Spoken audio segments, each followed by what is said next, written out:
I think people get afraid of trying to appreciate art because they think they have to be super smart or intelligent or understand all these big words. You really don't, you really don't. I think people have to understand that the history of art is the history of humankind. My name is Frink. I'm a painter. I live in southern Minnesota, right outside of Mankato, and I'm a professor at Minnesota State University in Mankato.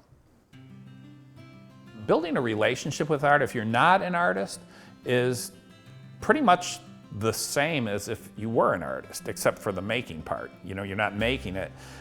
You have to learn the language of art that means something to you as an individual. So you start looking at art and and literally just looking at it like, oh, this is what I like to look at, and then try to learn about it, try to figure out, you know, why you are drawn to it. And like any language, it takes time to learn its nuance. Taking a class helps, it really does, because it helps you learn the language.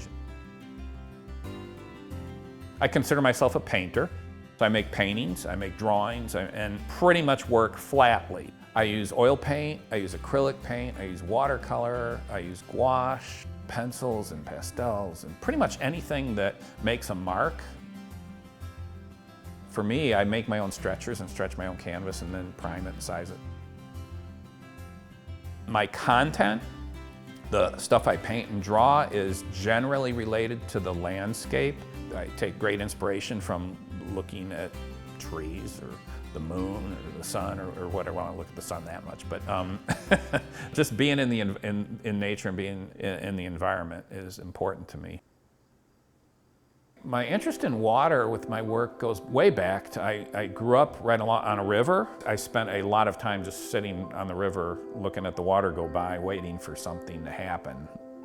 Back in 2012, I got a residency to make my art out on an island called the Great Cranberry Island. So it stimulated a whole series of work that I called Memory of Water, which had to do with thinking about water but not really painting water. And more recently with my magical landscapes, I think I've been using water as a kind of obviously it's a kind of a metaphor about the subconscious. It can mean a lot of things. It can mean transition, it can mean mystery, subconscious, and all these kind of things that I'm, I guess, interested in. Well, I think the hardest part is probably the self-motivation required, because you really have to make things out of nothing with no permission. Being an artist is very much like being an entrepreneur, yeah. I just try to keep making things. So like I have these things I've been doing every day. I call them my morning drawings. I've been doing them kind of now for about a month or so. So I'll just sit down and start a drawing and try to finish it in the morning. And then you know, it's just a good exercise, good way to wake up and stuff, so. I don't feel like I'm really expressing myself when I make my art. I feel like I'm exploring a connection between what I see in the world, what's around me, and what I make. And the idea is that another person will look at this thing and sort of have a connection. There's a connection made.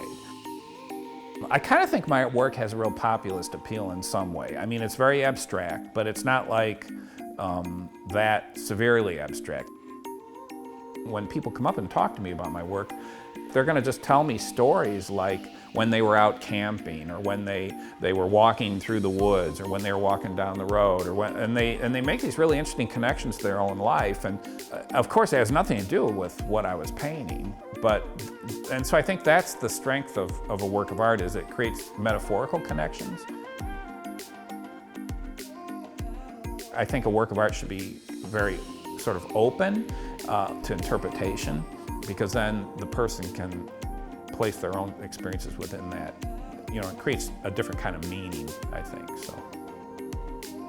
How an artist knows when a work of art is done is probably one of the most commonly asked questions, but also the most interesting, because it's almost like, how do you know when your life is done? You don't, you know, it just happens. And so, unfortunately, they tell you, the work tells you, I think, when it's done.